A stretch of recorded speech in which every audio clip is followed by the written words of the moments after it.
Hello friends. तो आज मेरा आरआरबी क्लर्क का पेपर था 7 अगस्त 2022। मेरा फर्स्ट शिफ्ट में पेपर था। तो आज मैं आपको अपना सेल्फ गिवन एग्ज़ाम एनालिसिस दूंगी। तो सबसे पहले तो ये बताना चाहूँगी कि आपको बिल्कुल स्ट्रेस नहीं लेना है एग्ज़ाम में, बहुत आराम से पेपर करना है। आरआरबी क्लर्क का पेपर बहुत ज़्यादा आसान आता है। कई लोग कहते हैं कि बहुत टफ रहता है, बिल्कुल ऐसा नहीं है।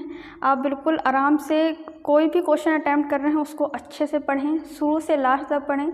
कोई भी चीज़ हमको एज्यूम नहीं करना है, पूरा क्वेश्चन पढ़ना है।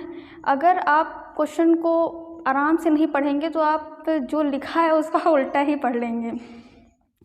तो आराम से पेपर देना है आप सबको, जो कोई भी पेपर देने जा रहे हैं आप लोग, जो कोई भी जाएगा।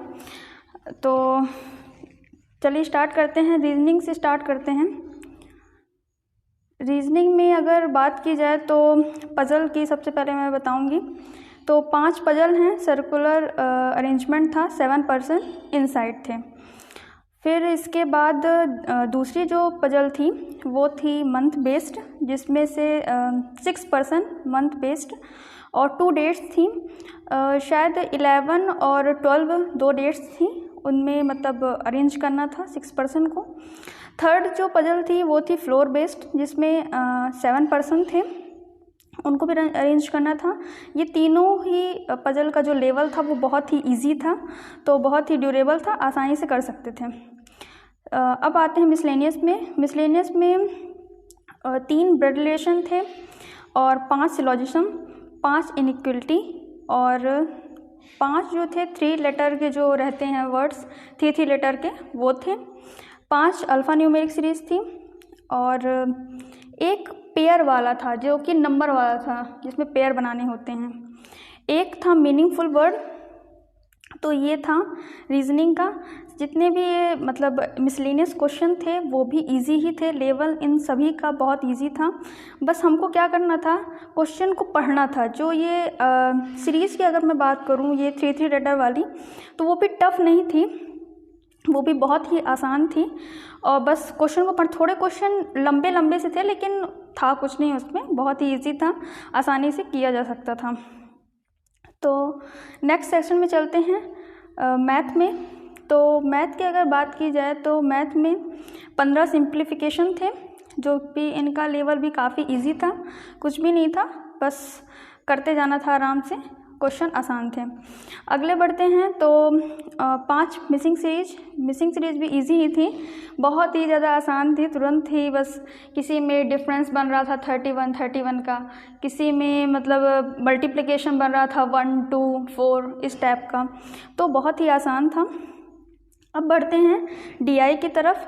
डीआई में 5 टेबल डीआई थी, जिसमें से 3 शॉपकीपर थे ABC, और वो क्या कर रहे थे, वो 3 फ्लावर को बेच रहे थे, सनफ्लावर, रोज़ और लिली। उसमें डाटा दिया था, टेबल फॉर्मेट में सॉल्व करना था। क्वेश्चन बहुत ही आसान थे, ड्यूरेबल थे।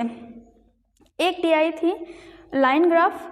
लाइन ग्राफ में कुछ नहीं था, सिंगल लाइन ग्राफ था और उसमें भी 5 चीज़ें थी। शायद उसमें ड्राई फ्रूट था, ड्राई फ्रूट में 5 ड्राई फ्रूट दिए हुए थे, उनको भी बस सॉल्व करना था, इजी था। अब पढ़ते हैं अर्थमेटिक की तरफ। अर्थमेटिक में 10 क्वेश्चन थे, 10 अर्थमेटिक के क्वेश्चन। उसमें से अगर सिंगल की बात की जाए तो एक पार्टनरशिप का क्वेश्चन था और एक था मिक्सचर लिगेशन का, और भी कुछ क्वेश्चन, एक रेशियो बेस्ड क्वेश्चन था और थे क्वेश्चन, मुझे ध्यान नहीं है अच्छे से। तो ये था पूरा एनालिसिस रीजनिंग और मैथ का। सो अब हम बात करते हैं मेरे अटैम्प्ट रहे हैं 70 में, जिसमें से मैंने रीजनिंग में किए हैं 39 और मैथ में मैंने किए हैं 31।